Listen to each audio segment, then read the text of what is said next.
welcome to this Tactic video tutorial, where I'm going to show you how you can set up a Tactic system to be controlled from a Chrome or Safari web browser. Setting this up will allow your presenters to select clips and add graphics from a handheld wireless device such as a tablet, so great for presenter-led studio programs. Now there's a lot of customization you can do with this interface. A lot of those functions are shared with the presenter interface customization. I'm not going to cover those in detail in those tutorials, so if you want, have a look at the presenter interface tutorial first. But for web control, the first thing you need to know is the name of the network that your Tactic system is connected to. Whichever device you wish to use to control your Tactic system must be connected to the same network. In my case, I'm using a Windows-based system connected to a wireless network. So for me, I go to the taskbar down here and click on the Wi-Fi symbol. And we can see the name of my network is RT Software 5G. So any device that we want to use must be connected to this network. The next thing I need to know is the IP address of the Tactic system. So again in Windows, I now click on Properties for this network. Then scroll down. And here's my IP address, 192.168.100.56. And this is very important. This is the identifying address for my machine on the network. If you're working on a Mac, you'll go into System Preferences, then Network, and this menu will show you the IP address here. Okay, now we know the IP address, I'm ready to actually test the control just by using a browser window. Everything should be set up by default when you install Tactic. So all I need to do is open a browser window. I'm on a Windows system, so I open Chrome. Then I go to the address bar here and type in the IP address of my system. Remember that was 192.168.100.56. You can see I've already used that IP address here, so it's already offering this up in my address bar. So all I need to do is press enter. And here we are. This is an exact replica of the interface that you'll see within a tablet or a handheld device. So all you'd need to do is connect your tablet to the same network, look up this IP address, and you'll have this interface there. But before we look at it on the tablet, I'm going to take you through some of the customization options. So I'm just going to resize the window and leave it up here so we can see the effect of all the changes we make. Let's just leave the window here and let's just have a play, just show what we can do. We can of course play and pause a clip, we can add a graphic. When we play, the graphic goes. We can scrub, play here, and then I can even slow-mo. We've got a different kind of speeds that we have options in the slow-mo. Let's pause it again, add another graphic, press play, and the graphic disappears. Now this clip has already been saved as an analysis, so it has a key level and so on. Now if I click on this button, I can see all the clips that are available in the story. And you can see they're saved in the story window within Tactic itself. Have a look at the presenter interface if you don't know how to create things into a story. So now, from within my web interface, I can just click on any of these stories. Let's choose this one. I'll close down the clip browser and press play. Now this is actually an analysis that has a graphic saved on it. So you see this graphic was already created and saved with the analysis. But nonetheless, I can pause it and add new graphics from my web interface. One thing to bear in mind is you may notice that the graphic I've added, this arrow, looks a bit jagged, and you can see that more if I expand it here. But don't worry, that's just Tactic offering the web interface a low resolution preview version of the graphic to make it smoother and easier for the presenter to control. If I were to resize the Chrome window, you see behind in Tactic the arrow is perfectly smooth, so what the viewer sees is good high quality versions of the graphics. Okay, let's press play and you'll see the arrow disappears and yet the graphic that was part of the analysis still stays on screen. So the presenter can add their own graphics but press play yet still be confident that the graphics that the operators have added will still be displayed. And this behaviour can be defined within the preferences. So let's have a look at preferences. Remember on the gear button up here, click on preferences and I'm just going to move the window over here. Then on the left panel, I'm going to scroll down to web server here. Now the first thing we're going to look at is the resource path, and this determines the overall look and style of the interface. If I click on the browser button here, we're going to open a folder window, and you can see that we're browsing to a folder called Tactic WebSkin. Now this is installed by default when you install Tactic, and within this folder has all the images and logos that go to make up the look and style of your interface. Whilst within preferences there are many options to allow you to modify the look of this interface, if you wanted one that's completely branded to your style, you can do that. just contact RT Software for advice. But for now, I'm just going to use this skin. Okay, so cancel out of here. Port number is 80. By default, you shouldn't need to change this unless there are other systems connected to your tactic system. In clip view type, I can determine which kind of clips come up in the browser and the interface, whether they be the story tab, bookmarks, or all clips. Here, where it says default web page, this determines which page of tools I'm going to make available for the presenter. And let's have a look at that now. I'm going to cancel here. And if we scroll along here, you see I've got a page called Tablet. And this is where it determines all the tools that we see down here. Now, if I want to add a new graphic tool, I'll just go back into Tactic. I'm going to create a new one for my basics. So let's say we want to use the eyesight radar here. So I'm going to put it on screen. I'm going to save this as a composite. Click OK. That will now be my composites page.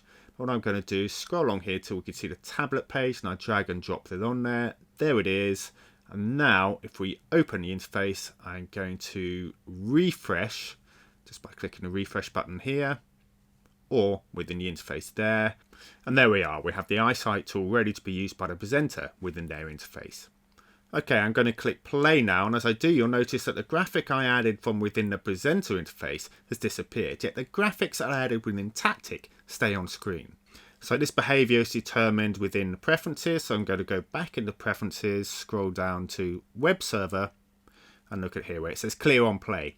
Currently this is checked, which means that any graphics the presenters add will be cleared when they press play. Okay, let's see that in action. I'll press save, call up the presenter interface again. Let's press play. We can see the graphics that were added in the operator interface stay there. Now I'm going to add something from the presenter interface, press play, and that stays there as well. Okay, let's go back into preferences. You'll notice there was another box underneath there. Let's go back into web server. I'm going to check that, and I'm going to check clear on play now. Now what that means is when we go into the tablet interface and press play, then all graphics will be cleared, including those that were put on by the operator within the Tactic interface.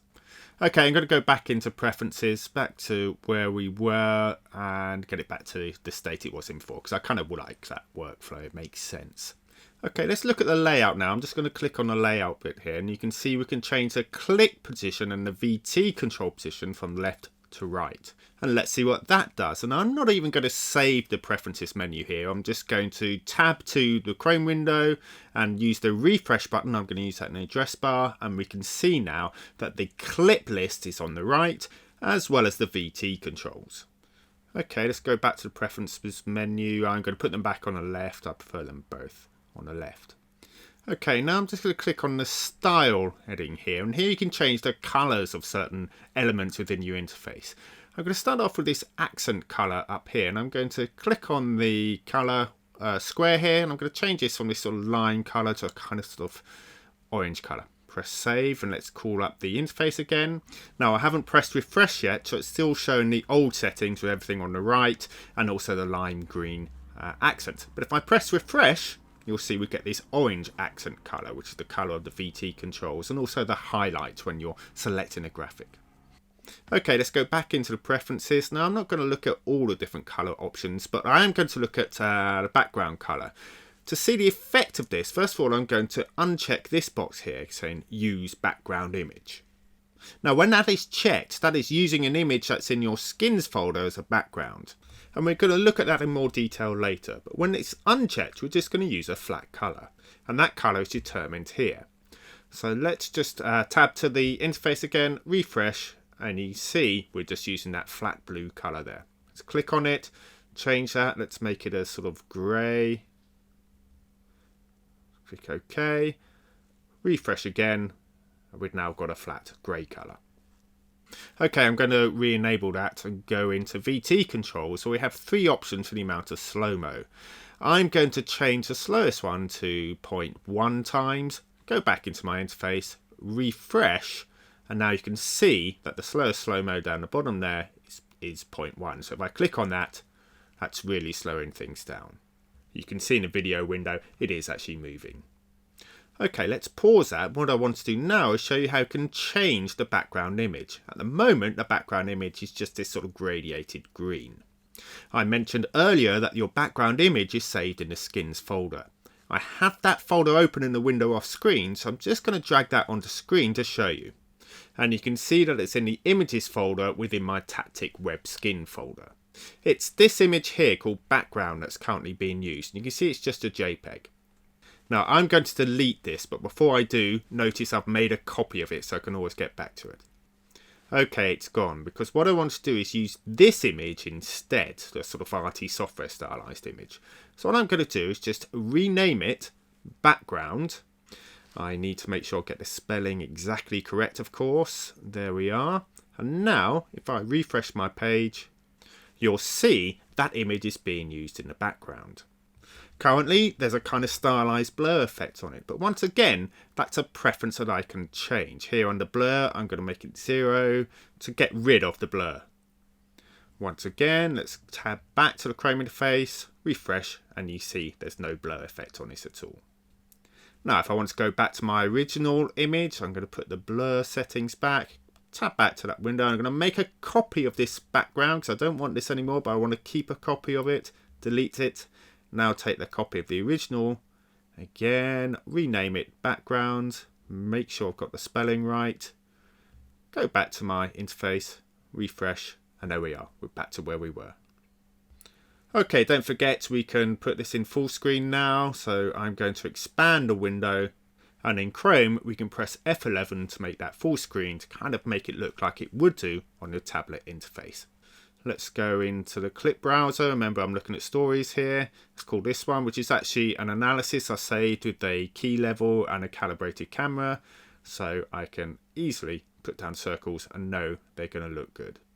But you're not limited to using prepared clips. Here's a clip here which I haven't done anything with, and you can still put that onto the screen and your presenter can add 2D graphics over the top. So making a very fast and quick workflow.